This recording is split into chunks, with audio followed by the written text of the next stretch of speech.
भूर्भुवस्वः तत्सवितुर्वरेण्यं भर्गो देवस्य धीमहि धियो यो न प्रचोदयात्। वक्रतुण्ड महाकाय सूर्यकोटिसमप्रभ निर्विघ्नं कुरु मे देव सर्वकार्येषु सर्वदा। गुरु ब्रह्मा गुरु विष्णु गुरुदेवो महेश्वर गुरु साक्षात् परं ब्रह्म तस्मै श्री गुरवे नमः। नमस्ते साते देवी वीणा पुस्तकधारिणे विद्यारम्भं करिष्यामि प्रसन्ना भव सर्वदा। પાંચમો અધ્યાય સંન્યાસં કર્મણાં કૃષ્ણ પુનર્યોગં ચ સંસસી તયોરેકં તન્મે ભૂમિ સુનિશ્ચિતં શ્રી ભગવાન વાચ સંન્યાસ કર્મણાં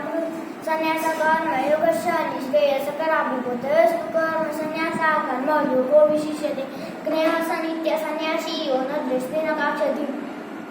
નિદ્રં દ્રોહી મહાબાહો સુખં બદ્ધત્રમુચ્યતે सांख्य योगो पृथक पाला प्रवदन्ति न पंडिता एकमप्यस्थित सम्यक् उपर्योजितते यत् सांख्ये प्राप्यते स्थानं तद् योगेनपि गम्यते एकं सांख्यं सयोगं च यः पश्यति स पश्यति संन्यासस्तु महाबाहो दुःखम् आत्ममेव तयोर्युक्तो योनि ब्रह्मणचिरेणाधिगच्छति योगयुक्तो विशुद्धात्मा विजितात्मा जितेन्द्रिय सर्वभूतात्मा भूतात्मा कुर्वन् न लिप्यते नैव किञ्चित् करोमीति युक्तो मन्येत तद्विष पश्यन् शृण्वन् स्पृशन् जिघ्रन् स्वं गच्छन् स्वपश्यन् वलक्ष्मी सुजगुण उन्मिनपि मिशन्नपि इन्द्रियार्थेषु वर्तन्ते इति तारे ब्रह्मयदाय कर्माणि सङ्गं त्यक्त्वा न सुधे लिप्यतेन सपापेन फले पद्मपत्रविवम्बसा कायेन मनसा बुद्ध्या केवलेन्द्रियैरपि योगिन कर्म कुर्वन्ति संघं त्यक्त्वा सुधे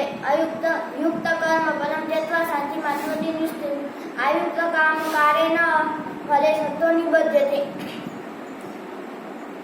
सर्वकर्माणि मनसा संन्यासस्ते सुखमसि नवद्वारे पुत्रे देहि नैव कुर्वन्न कार्यं न कर्तृत्वं न कर्माणि न लोकस्य सृजति न कर्मफलसंयोगं स्वभावस्तु प्रवर्तते नादते तु तज्ज्ञानं न चैव सुकृतं विदुः अज्ञानेन तु तज्ज्ञानं न चैव सुकृतम्